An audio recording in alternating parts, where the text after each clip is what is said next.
All right, welcome back to Girard at Large. Our time is 7:38. A note to our producer and traffic guy, we're only going to interrupt this segment with Bob Backus, chairman of the City Democrat Committee, if we have anything to talk to you about on the roads. Otherwise, we're going to go straight through. Why?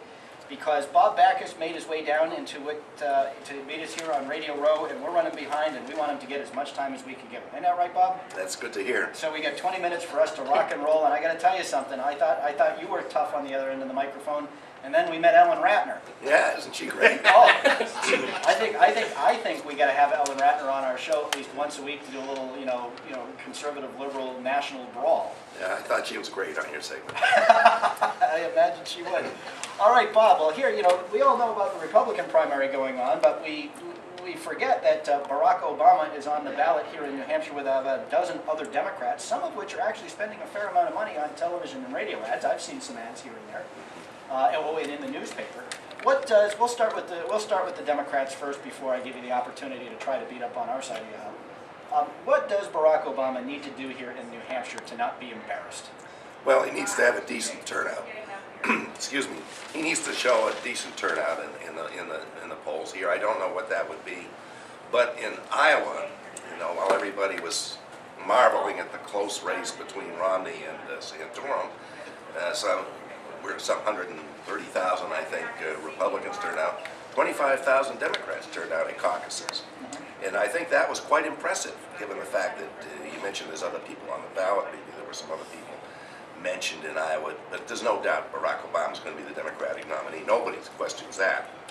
And so to get that kind of enthusiasm, I think would be very heartening for the folks at well, now you say Obama's 25,000 people is in an uncontested caucus is a lot, and maybe it is, but I seem to remember somebody putting down the Republican turnout, noting that the last time there was a contested Democrat caucus in Iowa between Obama and Hillary and that whole crowd, that there were double the number of Democrats that turned out than Republicans. So if that's true, wasn't there a 90% decrease in Democrat voter turnout for that caucus? Well, I don't know. The dynamics from 4 years ago to this year, I'm not sure you can exactly compare them.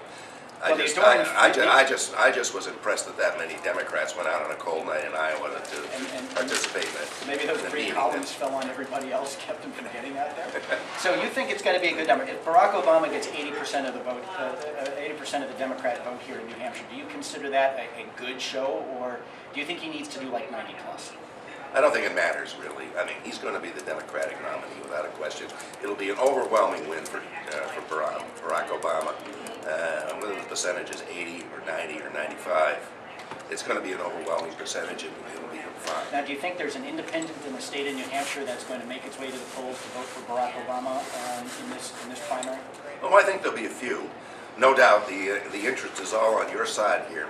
We all know that, especially after the incredible finish in Iowa. And here you have the Union leader trying to salvage Newt Gingrich.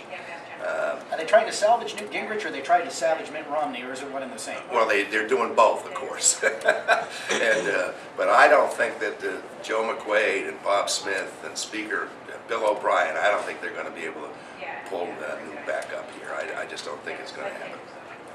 Well, what do you think is going to happen? I mean, it seems that Santorum, who's more than doubled his poll numbers in the state since Iowa, seems to have been able to maintain that momentum. Looks like he had enough organization on the ground here to make sure that he's got full slates of events. He's got phone banks. He's got he seems to be going after it hammer and tong this week the way he did in Iowa. Does Santorum pull a surprise? Does he finish ahead of John Huntsman? Does he finish ahead of Ron Paul? I don't know. What would you like to see, Bob? It doesn't really matter to me, because I think, frankly, what we've got here, and I think the whole dynamics of the Republican race shows that we got the second string in here. Maybe Romney is first string. I mean, he's been running for president since his father lost in 1968, I think.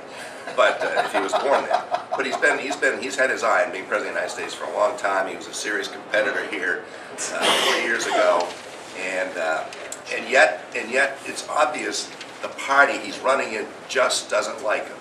No, a lot of people supporting Romney. Very few people are fervent about him. There's no fervor behind Romney. I would agree with you. And somebody is trying to catch the fervor. here. And as I say, I think it's pretty much the second stringers. You had people who really were sought to be the non-Romney standout, Christie and the governor of Indiana. I just have to interrupt this because, as you were talking and you were putting out those liberal tones, Ellen Ratner started to creep back into the room, and here she is before Mike. It was like music that attracted her. It was just I got a big kick out of listening to her on your show. We got a bunch of loons. You think we have a bunch of second stringers here. Is there a Republican candidate? I know you've said John Huntsman, but is there a Republican candidate, Bob, is a Democrat who's going to die on the sword on Election Day in November for Barack Obama? Is there a Republican that you worry about? Well, actually, I would kind of agree with Ellen. I think Huntsman, his strategy is flawed. I don't think you skip Iowa and just recover here anymore. Remember Rudy Giuliani, who did terrible, and he was going to recover Florida. Had you guys put up Haley Barbour, this would have been a contest. And I know Haley. Well, he didn't want to run. Well, I know he didn't run. He's one of my very close friends, believe it or not. I know I named a center in Mississippi that I raised with my partner $3 million for, which the Marsha Barber Center. I was president for 6 years. Yeah. And I got to tell you, Haley could outbeat any of these guys. Oh, no doubt he's a master politician, but he, for whatever reason, when he was doing his exploring... Because you know why? This is what I heard via the Mississippi grapevine, and I know a lot about Mississippi because I went there almost once a month for 6 years after this one. They said Haley was going to look at the contest, and if they thought Barack Obama could not be beat, he was not going to run. And that's why Haley didn't run. He didn't say that to me, but I'm telling you that's the word Mississippi. Romney is not going to win. Right. So kiss the guy goodbye. Well, bye, Romney. Let's take the Republican field out of this for just a minute. Shucks, that's so much fun. I know, but you take a look. At what's happened in this country. The man who complained about 2 wars started 2 more, and now we got our fleet moving off of Israel, and people think he's perched to go after Iran. The man who said that if you give me $1 trillion, unemployment won't go up over 8%. It hit 10, and now it's coming down, not because people are finding jobs, but because so many people have stopped looking or so many jobs have gone away, they don't get counted anymore. He complained about deficits from George Bush, and in one term he racked up more deficits, not only than George Bush, than any Trying other... to get us out of the mess. Well, if the mess, the way he said the mess was caused... No, Ellen, he said the mess was caused because we spent too much money on these dumb wars. Now, he went and spent triple the amount of money on wars and everything else, and look what happened. Oh my God, we got more of the problem that was created by the spending. Doesn't matter where the spending went. The numbers are going in the right direction for Obama. They're not going far enough or fast enough or rising enough to make us happy, but they're going in the right direction. And by the way, if unemployment compensation created jobs, then where's my check? Look, I got to tell you, you think I'm a left-wing wacko, which I am. But I'm very balanced. As I said to Dana Perino the other day at 7:30 in the morning, she said, Ratner, it's 7:30 in the morning. Why are you talking to me like this? I said, listen, as far as I'm concerned, George Bush murdered 141 people as governor of Texas. Wholesale murder. That's what I think of the death penalty. Wholesale murder. He also, because I am fair and balanced, single-handedly did what Obama and Clinton have not done, which is the PEPFAR program in Africa, single-handedly has saved between 500,000 and 1 million lives. And Rick Santorum, who you make fun of, was a big supporter of that. Well, a stop clock is right twice a day. But something else Santorum did is he supported the biggest unfunded mandate of the Bush administration, the prescription drug benefit. Yeah, and you know what he said about that, the reason why he supported that bill... Which, by the way, I like. I'm on that program. But he said... Except they make you go through 30 insurance companies to get your drugs. Does that mean you're going to vote for Your views of gay people are so out there, you're not going to get elected to nothing. I told him that years ago. Okay. Well, on the healthcare thing first, I'm going to take them in order.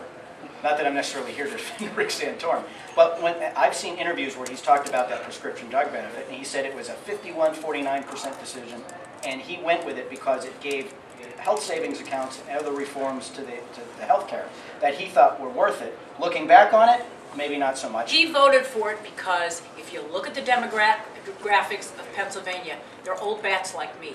And old bats like me vote for Medicare. Because you know what? Let me just tell you something. This old bat here, I lost my eye about a week after Katrina. Probably had nothing to do with Katrina, but I lost my right eye, my retina. So how much do I pay for health insurance? $1,750 a month. I had thyroid disease. My test showed they pre-approved my thyroid scan.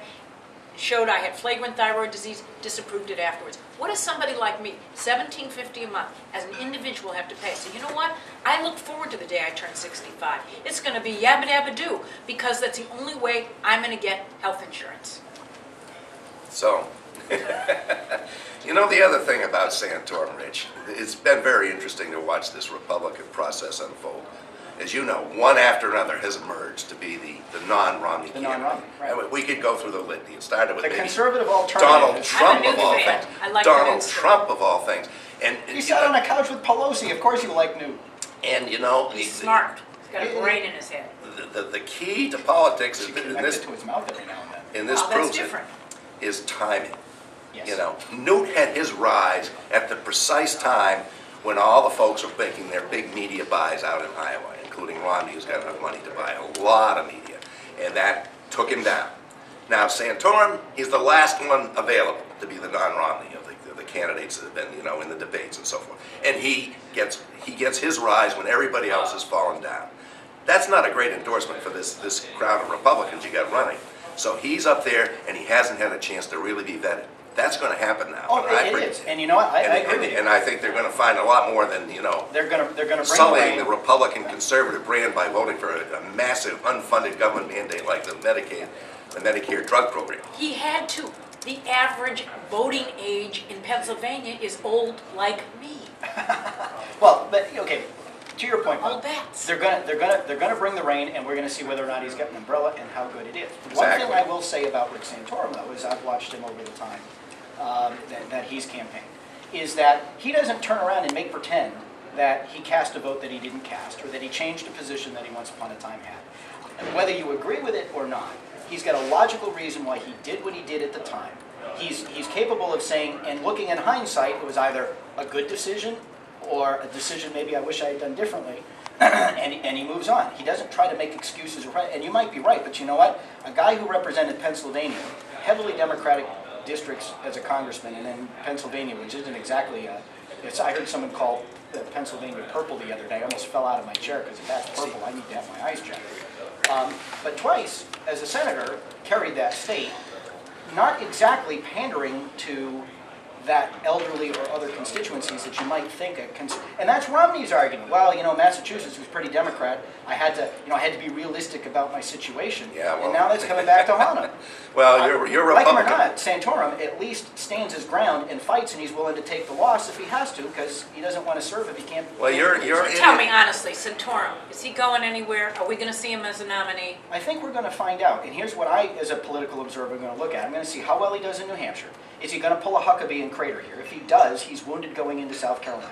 And then we're going to see how well he does in South Carolina. If he does well in New Hampshire and he does well in South Carolina, then people looking for that conservative alternative to Romney, in my opinion, are probably going to rally around him. And as a conservative, I have absolutely no reservation about him being the standard bearer for the party. I really don't. I think Romney. I go along with You know what? I'm on a diet because I just gained 10 pounds. I'll tell you something. All I need to do is listen to your show, and I'll lose weight because I'll be so sick. Can we do this once a week then? Do it every day. Santorum's a good candidate just by that reaction. We got the right guy. Now, both Well, of you, Santorum's got one thing going for him, and I think that is, this is just another way of saying he's not Romney. Romney is Bain Capital. Romney is Wall Street. Romney is everything a lot of people, including a lot of Republicans, don't like. I think you hit that nail on the head with And Romney. Santorum He is doesn't- not that. When he left the Senate, he was not one of the richer members of the Senate. I mean, I don't think he's a poor man, but in that club, he was not one of the fat cats. And you know, the other interesting thing about Santorum, I listened to his speech out in Iowa. I stayed up to because I'm a junkie, and he made a good speech. He made By a the way, very go good to speech. Alternate today, and they have a really interesting article about how when Santorum left, he relied on his old buddies, and he started to make all this old buddies who had helped him out when he was Oh, a I senator. think that- how he made all this money. I think the vetting Hold will on a show second, that. Christian, do we still have that call?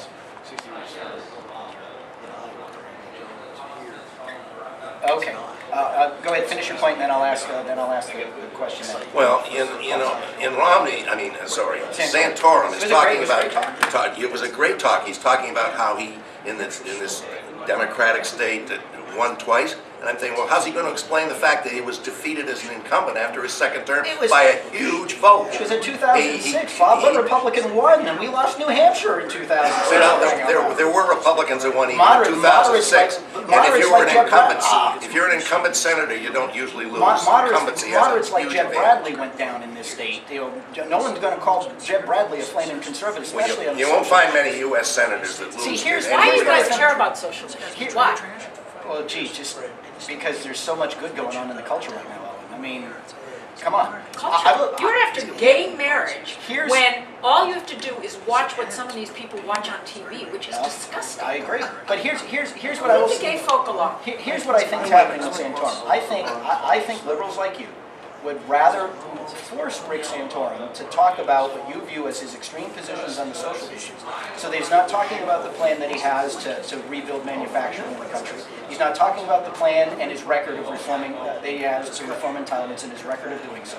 So he's not talking about the plan that he has to simplify the tax code and make it easier and more efficient for Americans across the board. Because if you guys can tie him up in these social conservative conversations and force him to address it, then he's not talking about the things that he was talking about in Iowa that A resonated. former Republican congressman emailed me last night, who I happen to be very friendly with, and said to me, I bet you that Obama is on his knees tonight, praying to God that Santorum is the nominee. Be careful what you pray for. It sounds like an endorsement from Rich Girard right here, Girard and Live to Rick Santorum right here this morning. Yes. Question from the sidekick, if I could. Removing all the politics aside, nobody gave Santorum a chance. He didn't have the money these other guys did. So doesn't that kind of make him the underdog? Now, isn't there? Makes him a guy who, listen, you guys did in us lefties in the 70s and 80s and during the Reagan time. But you guys are just as far out there with Santorum. And that wins the party, don't win elections. But my point being, doesn't that, he's still the underdog. Well, then, Isn't that kind of a factor? Well, I think he's the underdog even today by a huge amount. Even though, you know, they say he got $2 million after his near win, his eight vote miss Now in they say Iowa. he may have won, actually. $2 million is nothing compared to what Romney's got to do. Right. do you mean He's they got to say do they a may lot have better given than out? that. Apparently there's some real debate as to 15 votes one way or the other, one vote, and it's crazy. Well, what it did was it put Romney in a position Look to up say, the I mean, Iowa, the final results there, whatever. well, and it is what it is. All right, so we've got about a minute and a half left in this amazingly interesting and fun section. Thank you both so much for being here. What are you looking for here in New Hampshire? How do you think it's going to finish up? And I know, forget that you think Romney's going to be the nominee. We're going to South Carolina, and you're invited to our radio row there. It's the first time we've done 2 in a row. And I'm looking forward to find out who is going to be the winner of South Carolina, because I don't think it's going to be Romney. And I think New Hampshire will point to who we're going to see surge in South Carolina. I'm looking to see who's going to get knocked out in the New Hampshire primary. We had Bachman knocked out in Iowa. I wonder if one or more are going to not survive the New Hampshire primary. That is usually the case.